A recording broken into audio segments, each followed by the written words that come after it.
Bismillahirrahmanirrahim. Assalamualaikum warahmatullahi ta'ala barakatuh. Alhamdulillah Rabbil Alamin. Wassalatu wassalamu ala asyrafil anbiya wal mursalin wa ala alihi wa sahbihi ajma'in.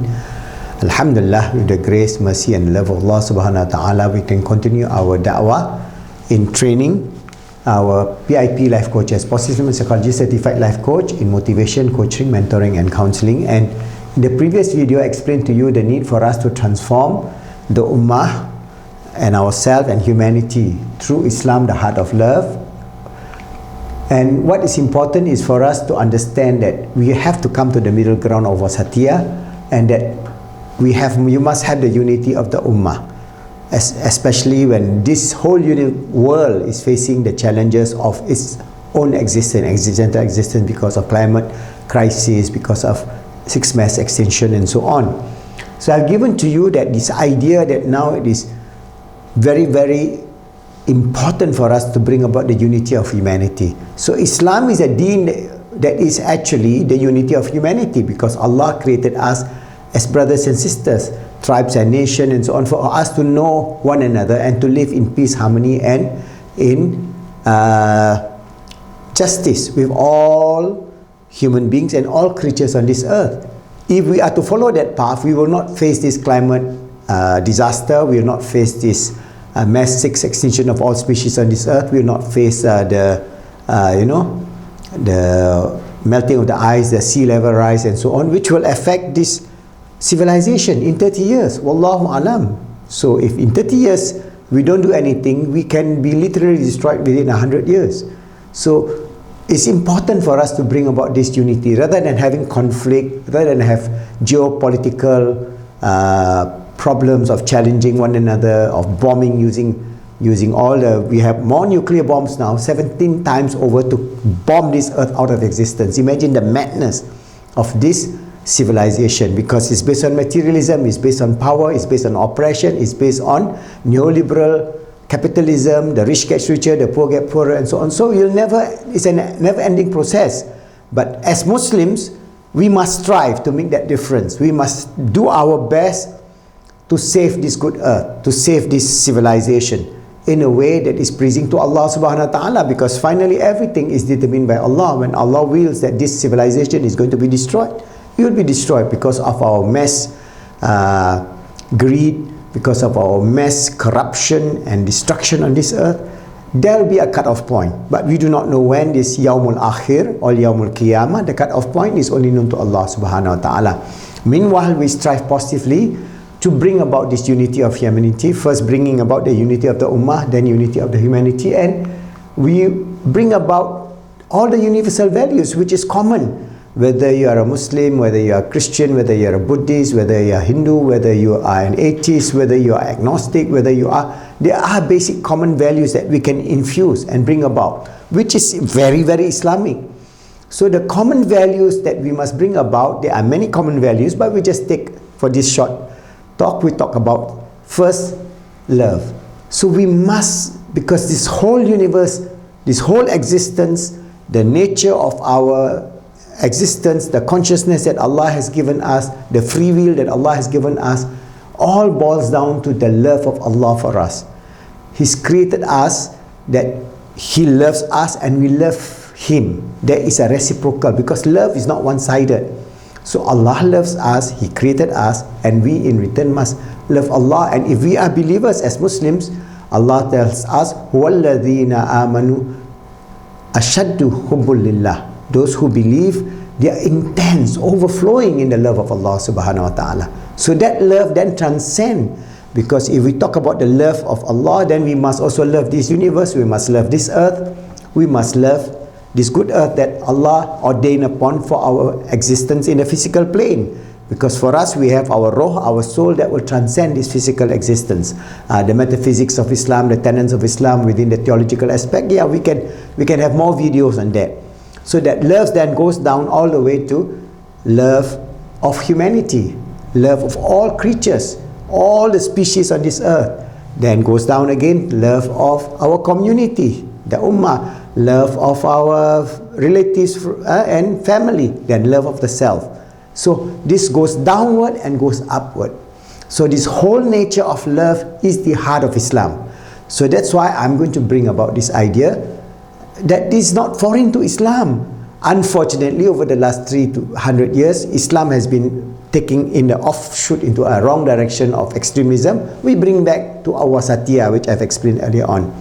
And if we can do that, we will then infuse this ummah with the sense of deep love of Allah and a sense of deep love of all His goodly creatures on this earth. And in that sense, we bring about a unity of humanity based on this love. So it doesn't mean that because we love Allah subhanahu wa ta'ala and we love the way of the Prophet Muhammad sallallahu alaihi wasallam and this deen of Islam that we compromise. No, it's not a compromise. It is in unity, in diversity. We can be diverse and we can come from different tradition. And Rasulullah shows that very clearly. There are many examples in the life of Rasulullah sallallahu alaihi wasallam in the hadith and so on that you can find. For example, the Prophet was sitting down at one side of a place, and there come a dead Jew who was being carried. They have, in the good old days, they carry like a carrying coffin, and then they were all there, and the Prophet stood up and showed his respect for this person. The companion was asking the Prophet, this person is not a Muslim. Then Rasulullah tells him, isn't he a possessor of the soul of that Allah has given him? So he also possesses a soul. So out of respect, we respect even he is dead, even he's not a Muslim. So whether you are a Jew or a Christian, that was the way of Islam. So many centuries, Islam allowed all those who live within the framework of Islamic civilization to practice their own civilization, their own way of living, their own way of worship. Because Allah has ordained until the last day, until Yawmul Akhir, there were people of diverse religion or diverse faith or diverse belief. There are many, for example, atheists, but there are many good atheists in which they value this understanding of love.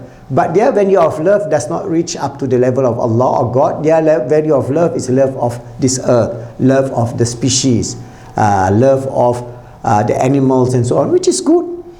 So we can, in diversity, we have a higher level of love, they have a slightly lower level of love, but generally, we all can infuse love with one another. Alright?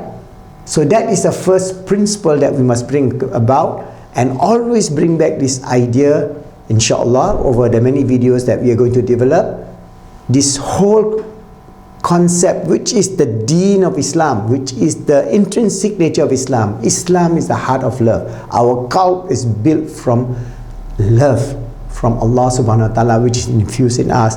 And if we have that highest level of love, then we will reach a higher level of understanding and higher level of goodness for ourselves and everybody that is in touch with us, with the nur or the light from God. The next one is peace. We talk about peace. If we want to have a wonderful world, we must create a peaceful world, not a world where there are nuclear bombs that can bomb us out 17 times, not a world of drones and tanks and automatic machine guns and robotics and whatever it is. We must bring about peace. And peace can only come when we reduce conflict, we reduce sectarian violence, we reduce nationalistic tendencies, because the era for nationalism or unipolar political strength is over.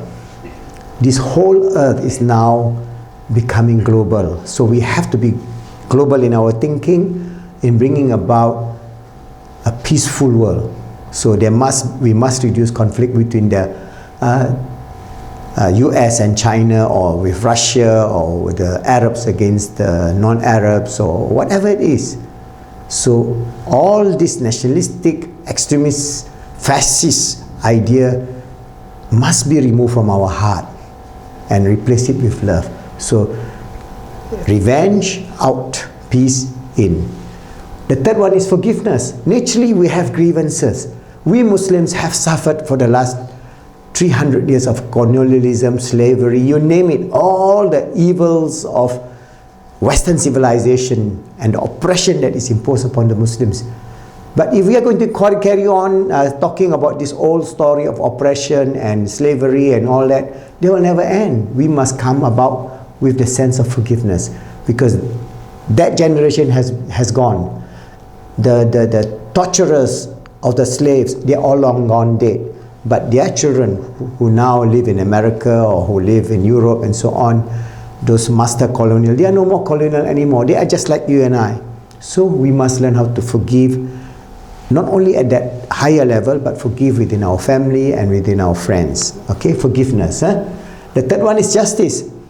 How can we have a world that is peaceful, and how can we have forgiveness if there's no justice? So at all levels, we must bring about this deen, which is the deen of just.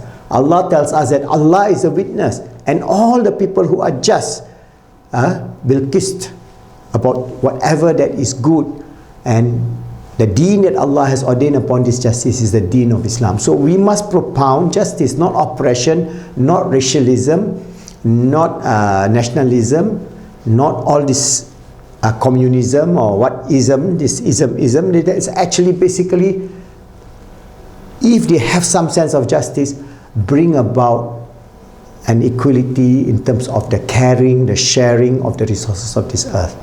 That everybody have a fair share, the rich can have a fair share, the poor will not die of hunger, or they become, for example, climate refugees, and which is now happening. So we must create justice. And the other one is gratitude. We must have always be thankful and grateful, first to Allah subhanahu wa ta'ala, and grateful for the life that Allah subhanahu wa ta'ala has given us, and grateful to our country, our fellow men, and all those who surround us, that we live in mutual respect, mutual forgiveness, full of caring, sharing and love in a way that is pleasing. So these are the 5 basic universal values that any person, regardless whether he's a Muslim or a Christian or an agnostic or an atheist, can embrace.